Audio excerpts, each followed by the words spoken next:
Antes de empezar, un agradecimiento a los dragones del vacío y señores del Imperio Infinito. Con su ayuda puedo seguir con estas historias casi a diario. Muchas gracias y vamos con el video.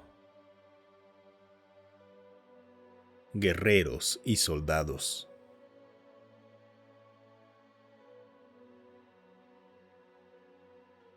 El jinete herido había llegado ante el rey elfo con noticias. El rey de las cadenas había levantado su ejército y atacado el dominio del príncipe Lane, y el príncipe había marchado para enfrentarlo. Lane era valiente, y sus tierras estaban en el borde de los yermos occidentales.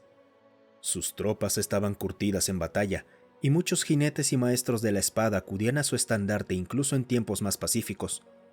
No había un solo vasallo en el que el rey no confiara más para detener al viejo enemigo. Pero que un solo elfo herido y un caballo blanco maltrecho y exhausto llegaran a la capital, eso había sido todo lo que necesitó ver para saber el mensaje que el jinete traía. Los caballos blancos no se cansaban fácilmente. Cada uno podía rastrear su linaje hasta los primeros unicornios que galopaban por el mundo cuando aún era joven. Y lo sabían. Se enorgullecían de ello y eran muy selectivos al permitir que un elfo se vinculara con ellos. Un jinete y su caballo eran compañeros unidos durante décadas y siglos. No se cansaban fácilmente, ni eran heridos con facilidad. Esta batalla va mal, mi señor. 30 maestros de la espada cayeron antes de que el príncipe nos ordenara llevar noticias de vuelta. 4 jinetes cayeron para asegurarse de que yo pudiera hacerlo. 30 maestros de la espada. 30 de ellos muertos. Los elfos no podían morir de edad o por enfermedad, y podían sanar de las heridas más rápido y de la forma más completa que cualquier raza. La inmortalidad era un don, pero eran pocos los que elegían dedicarla a su defensa.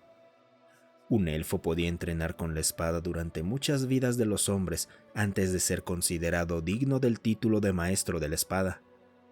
Cuando 4 de ellos resistieron y murieron contra los engendros de la araña de la Noche Negra, fue una victoria trágica.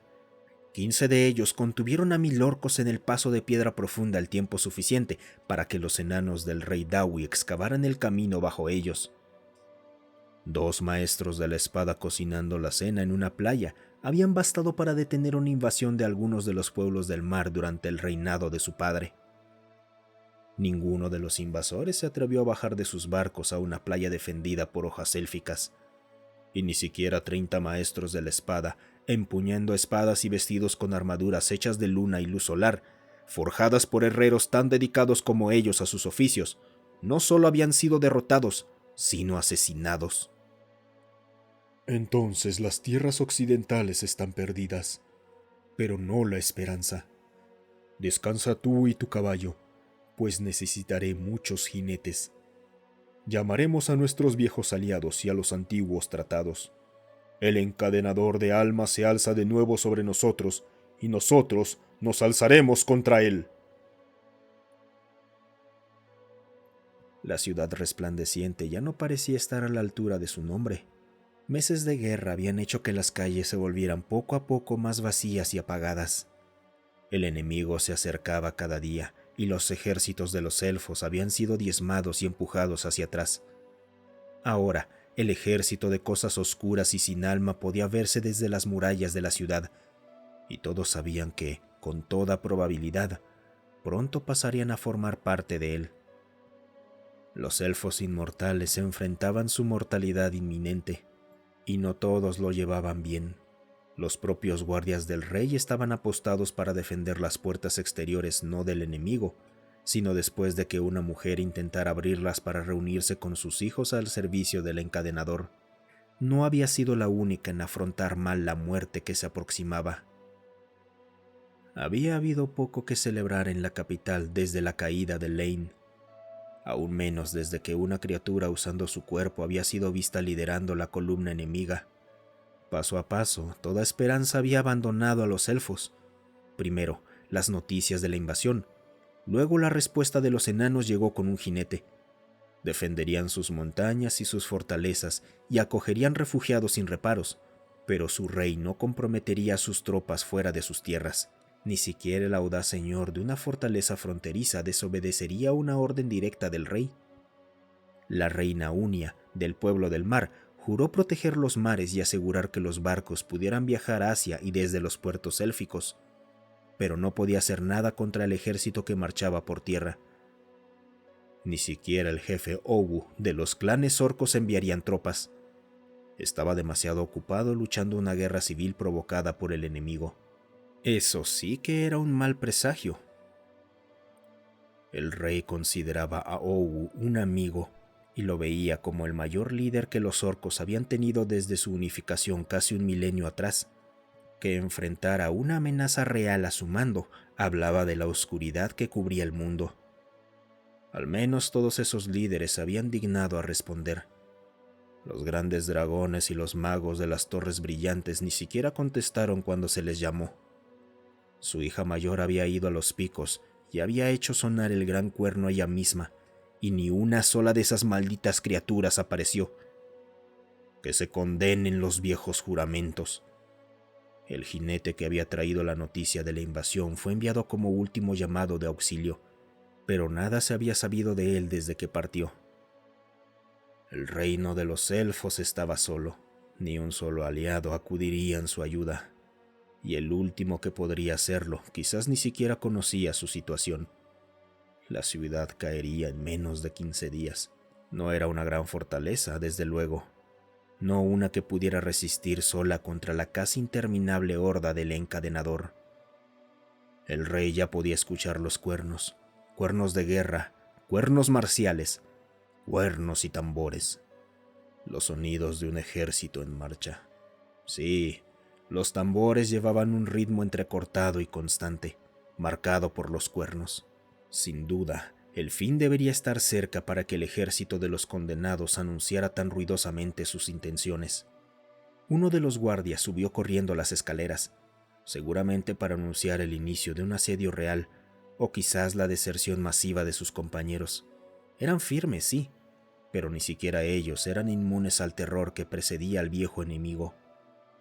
Se giró hacia las escaleras, listo para al menos concederle al guerrero y a sus noticias la cortesía de una audiencia adecuada. Mi señor, un jinete regresa. El jinete y su caballo venían acompañados por un hombre y su caballo, sin armadura reluciente ni una montura que brillara más que el sol en un día feliz, sino con una cota de malla bien cuidada y ropas sencillas de color marrón que vestían al señor explorador y a su alazán. Su Alteza, el rey Harald le envía sus saludos y 3000 lanzas. Llegarán más.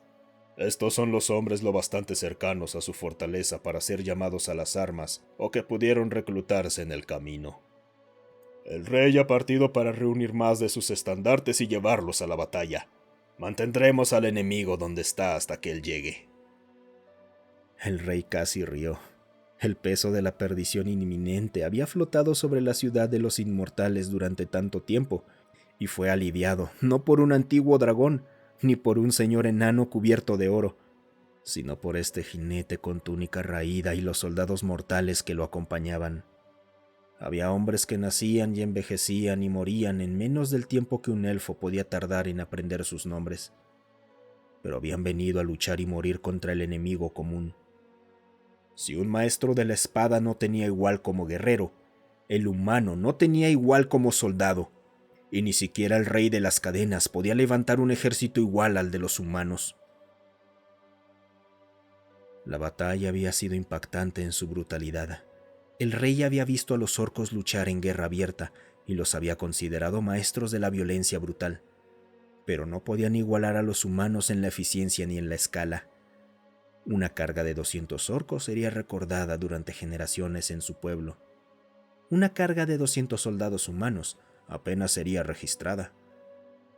Aquí, sin embargo, al pie de su orgullosa ciudad, los elfos se asegurarían de que ni una sola acción fuera olvidada mientras quedara un solo testigo con vida, ni los momentos en el que el enemigo encontró por primera vez las largas lanzas de los hombres, ni cuando quienes lograban atravesarlas se enfrentaban a un muro de escudos y espadas, ni cuando las lanzas empezaron a romperse y los hombres que las empuñaban simplemente rotaban hacia atrás y otro con un arma intacta ocupaba su lugar, mucho menos el momento en el que la caballería del señor explorador cargó y colapsó en el flanco del ejército del encadenador, abriéndose paso hacia el mismo.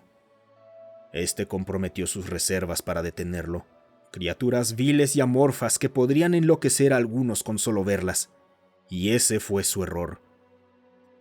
Los exploradores y jinetes de vanguardia no vacilaron y enfrentaron a las bestias, lanza contra garra. Fueron ralentizados, su avance fue detenido, pero aún así resistieron. Lo mismo no podía decirse de su enemigo. El colapso del flanco envió una onda a través del ejército y los defensores de la gran capital lo aprovecharon. Los restos del ejército élfico atacaron y arrollaron el flanco opuesto, y no quedaban reservas para detenerlos.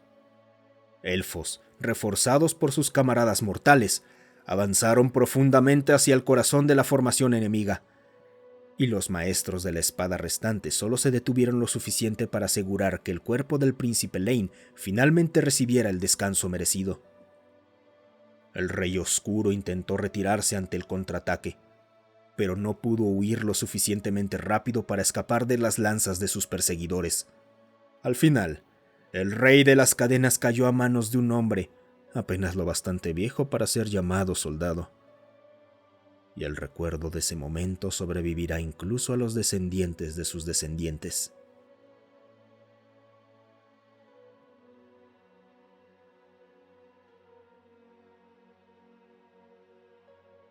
Y recuerden, chicos, que hay diferencia entre un guerrero y un soldado. El guerrero es individual, depende de su habilidad, experiencia, estilo, mientras que el soldado forma parte de un sistema organizado, el ejército. Ahí importa la coordinación, la disciplina. Todos son engranes de una gran maquinaria. Y aunque un guerrero puede ser extremadamente letal en combate uno contra uno, recuerden que un ejército de soldados resulta muy superior porque actúan como una sola unidad, una sola entidad capaz de mantener formaciones, de mover sus tropas, de especializarse en ciertas funciones, en ciertos roles. Ejecutan estrategias complejas. Y claro, por supuesto que los guerreros son mucho más vistosos. Todos queremos ser un guerrero humano con armadura medieval, pero frente a un ejército, eso realmente no importa. Puede sonar aburrido, pero en realidad tenemos muchísimos ejemplos en la historia. Simplemente, las legiones del Imperio Romano. Esas siempre han demostrado que la disciplina, formación, las tropas pueden derrotar a pueblos con guerreros muy feroces, como los galos o los germanos. Por ejemplo, en la batalla de Alesia. Creo que el ejemplo más famoso es la batalla de Gaugamela. Ya saben, Alejandro Magno venció al ejército mucho mayor gracias a sus maniobras coordinadas y al uso inteligente de unidades, y su ejército era un ejército profesional. Obvio, se los había entrenado su padre, pero un ejército bastante profesional para la época. No había grandes nombres, grandes guerreros. Simplemente había tácticas, podían ejecutarlas, estaban entrenados. Eran una unidad. A veces le echamos muchas flores a Alejandro. Obviamente, tiene su mérito, por supuesto. Pero recuerden que el ejército tiene su mérito. Tiene su mérito trabajar como unidad, como uno solo. Como dije, en batallas individuales, uno contra uno, gana el guerrero.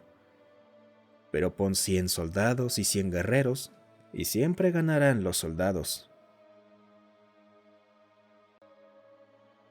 Muchas gracias por quedarte hasta el final. Si te ha gustado el video, considera darle me gusta, suscribirte y comentar. Eso ayuda a que estas historias lleguen a más gente. Además, si tienes alguna historia propia o que quieras sugerir, considera unirte a nuestro Discord. Estoy ahí casi todos los días. El link para unirse está en la descripción.